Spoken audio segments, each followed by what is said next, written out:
नमस्कार मित्रांनो, तुमचं मनपूर्वक स्वागत आहे। आज आपण भगवान शिवच्या कृपेने प्रसिद्ध झालेली श्रावण सोमवार व्रताची पवित्र आणि चमत्कारिक कथा ऐकणार आहोत। अशी मान्यता आहे की ही कथा श्रद्धेने ऐकल्यास आणि सोमवारचे व्रत भक्तिभावाने केल्यास भगवान भोलेनाथ भक्तांच्या मनोकामना पूर्ण करतात आणि जीवनातील संकटे दूर करतात। म्हणून ही कथा शेवटपर्यंत नक्की ऐका। चला तर मग भगवान शिवाचे स्मरण करू कथेची सुरुवात करूया। हर हर महादेव। एकेकाळी अवंती नावाच्या नगरीत धर्मशील नावाचा एक श्रीमंती व्यापारी राहत होता। त्याच्याकडे भरपूर धन, मान, सन्मान आणि वैभव होते, पण त्याला एकच दुःख होते, त्याला अपत्य नव्हते। या दुःखामुळे व्यापारी आणि त्याची पत्नी नेहमी भगवान शिवाची आराधना करत असत। विशेष श्रावण महिन्यातील प्रत्येक सोमवारी ते कठोर उपासना करून शिवलिंगावर गंगाजल, धूप, बेलपत्र, धूप आणि फुले अर्पण करत। अनेक वर्ष त्यांनी अखंड श्रद्धेने व्रत केले।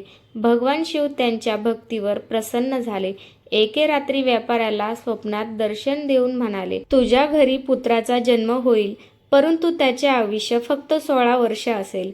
पुत्रप्राप्तीच्या आनंदात व्यापाऱ्याने हे रहस्य कोणालाही सांगितले नाही। काही महिन्यांनी त्याच्या घरी सुंदर मुलाचा जन्म झाला। त्याचे नाव शिवदास ठेवण्यात आले। मुलगा मोठा होत गेला तशी त्याची बुद्धी, नम्रता आणि शिवभक्ती सर्वांना आवडू लागली। परंतु मुलगा 16 वर्षाचा होण्याची वेळ जवळ येताच व्यापाऱ्याची चिंता वाढू लागली। त्याने आपल्या बहिणीसोबत शिवदासाला काशीला शिक्षणासाठी पाठवले। प्रवासात ते जिथे जिथे थांबतात तेथे सोमवारचे व्रत, शिवपूजा आणि गरजू लोकांना अन्नदान करत असत। एका ठिकाणी एका राजकन्येचे लग्न होते। वराला एक डोळा नव्हता। राजाने लाज वाचवण्यासाठी काही वेळापुरता शिवदासाला वर म्हणून बसण्याची विनंती केली। शिवदासने मदत केली, पण राजकन्येच्या ओढणीवर गुपचूप लिहून ठेवले, मी खरा वर नाही। यानंतर ते पुढे निघाले। काही दिवसांनी शिवदासचे 16वे वर्ष पूर्ण झाले।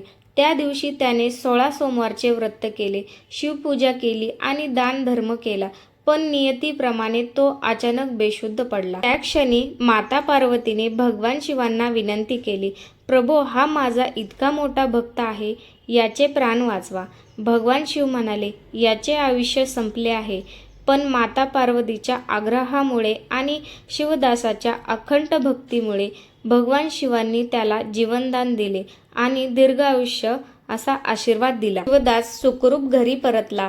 नंतर त्याच राजकन्येशी त्याचा विवाह झाला। व्यापाराचे संपूर्ण कुटुंब आनंदाने राहू लागले। सर्वांनी आयुष्यभर श्रावण सोमवारचे व्रत श्रद्धेने केले। तर मित्रांनो, या कथेचा बोध असा आहे की श्रद्धा, संयम आणि निस्वार्थ भक्तीने केलेली श्रावण सोमवार व्रत भगवान शिवांना प्रसन्न करते।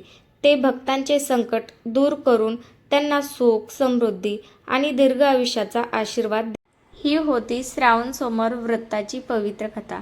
जर तुम्हाला ही कथा आवडली असेल तर व्हिडिओला लाईक करा, मित्रांसोबत शेअर करा आणि अशाच धार्मिक व प्रेरणादायी कथा ऐकण्यासाठी आपल्या चॅनलला सबस्क्राईब करा। कमेंटमध्ये नक्की लिहा हर हर महादेव।